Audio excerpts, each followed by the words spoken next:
Hey, Mike here. So today we are going to do the second part of our little Obsidian cleanse that we decided to do for the start of the year. I'm going to get straight to the point here and let's take a look at all of our installed plugins. You see, Admonition is a great plugin. It really adds a beautiful visual element to the way that everything looks. I wonder if they have an example here. Here we go. We can look at the plugin documentation for more detailed instructions and examples. All right, so this is their documentation page. Let's take a look at the examples. Let's see, where are the examples? Yeah, I'm having trouble finding the visual examples of what these look like, so I'm just going to show you how it looks in the actual Obsidian client itself. Let's open up a new note here and type in a triple backtick, add dash tip. So right off the bat, you can see when you do add dash, you have all of the options to choose from. So if you do summary, for example, and then you put in filler text inside and you get out of it, of course, I'm in source mode by default, so I have to get out of it. That is what it looks like in regular edit mode. So by showing you the example of how it works, I also answered why I'm not utilizing it anymore because,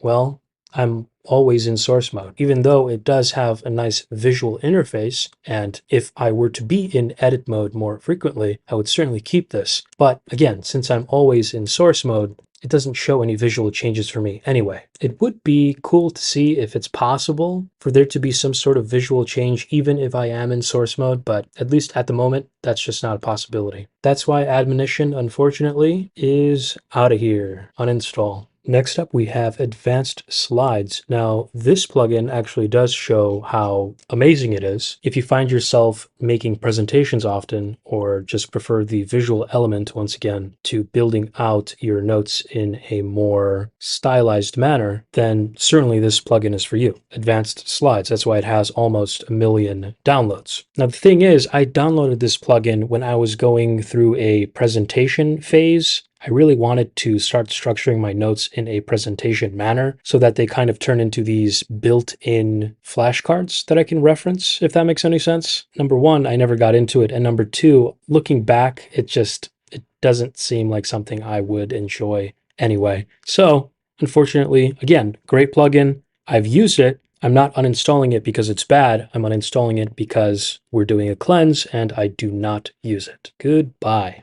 Moving on, I do see that we have a few disabled plugins, so I'm actually going to go through those first because obviously there must be a reason why I disabled them in the first place, and I will delete them first. Number one, we have banners. Yeah, I've never gotten into having visual banners in my notes. It's just a waste of time in my case. When it comes to executing code, I did try this out. It's quite buggy from what I've experienced. To be quite frank with you, it just doesn't replace a regular good old terminal. I don't want to try and turn Obsidian into something like an Emacs or a NeoVim because number one, it's certainly not stable or built to handle that in the first place. But number two, I'm already a NeoVim stan, ride or die for NeoVim, so yeah, this is going out as well. By the way, here is a plugin that I'm going to trash right away because I installed this, I think, yesterday, and it's just not working whatsoever. So before I forget, or before this ruins some of my files, because it does work a little bit, but it certainly doesn't work as, for example, my NeoVim Markdown lint program works. Again, it's just very, very buggy. It seems that anything to do with editing text within a note in a real-time fashion, like linting, formatting,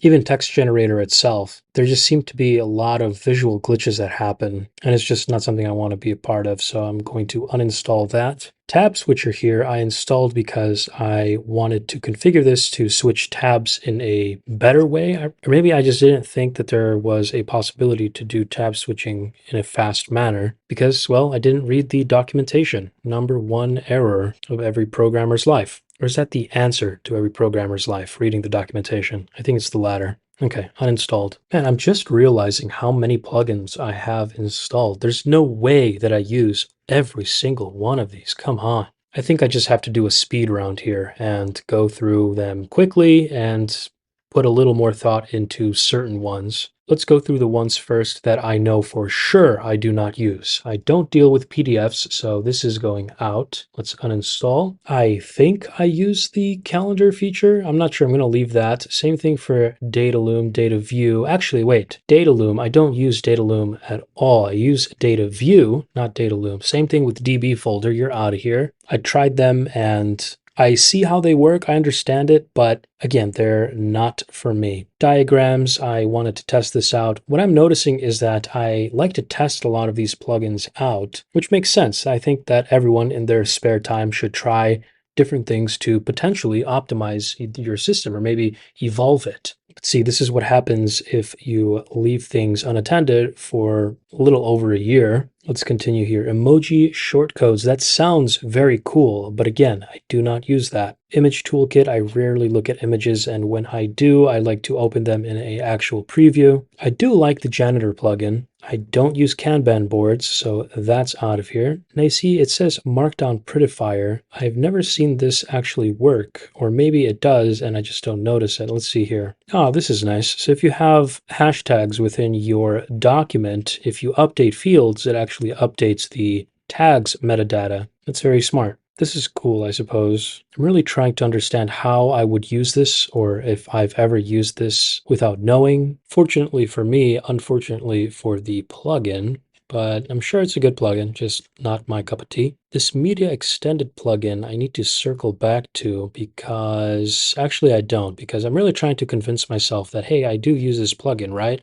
But no, I don't. I really don't look at media within Obsidian. I treat Obsidian entirely like a text editor. I don't find myself utilizing pictures or videos within my documents at all. I know that I installed this min width plugin because I wanted to change the width of the view, and just yesterday did I realize that that was actually a setting itself. So I can now safely delete this. Yikes, we are edging on 7 minutes here, so I'm going to roll through these a little bit faster. Let's switch it up and go bottoms up. Vim Caesarboard, that is a must. Tracker, remind me what this does again. Oh yeah, it's one of those extremely visual plugins that seem like an amazing time sink. This reminds me of the countless hours I've spent refining my NeoVim config way before LazyVim was a thing. I do want to keep this because this just really seems like something I want to learn and utilize because, I mean, come on, not only does this look super cool, but I'm sure past the visual niceness of it, it is functional. All right, so we are keeping that plugin even though we don't use it. Text generator, of course, we utilize that every single day. Same thing for text extractor, templater,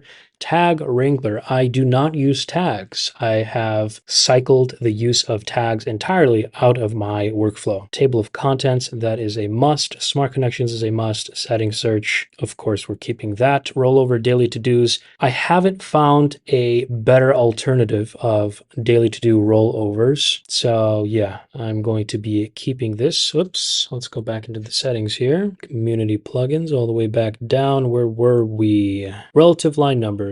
That's a must. Recent files. How often am I using recent files? You know, this is one of those plugins that you don't think you need it until you do. So I'm going to keep it. I doubt it causes too much bloat in my system. The Readwise official plugin I will be keeping. I do want to do a deeper dive into that setup of mine. Reading time. That's a plugin that I will be keeping. Projects. This is another one of those plugins that I tried to implement into my workflow, but it just did not work out for me. Plugin update tracker, that's a must. Periodic notes, that's a must. Paste URL into selection. These are all pretty much just quality of life updates. I suppose that's what plugins are in general, but I hope you get what I mean by this being more of an upgrade to the utility benefits of Obsidian. Outliner, I do use that to navigate my Markdown documents every single day. OmniSearch, of course, that's a must. I honestly think that's it. Wow, look, we are already all the way back up to the installed plugins. I wonder if there's some sort of count. Oh, there we go. 23 plugins. Not bad, not bad. All right, so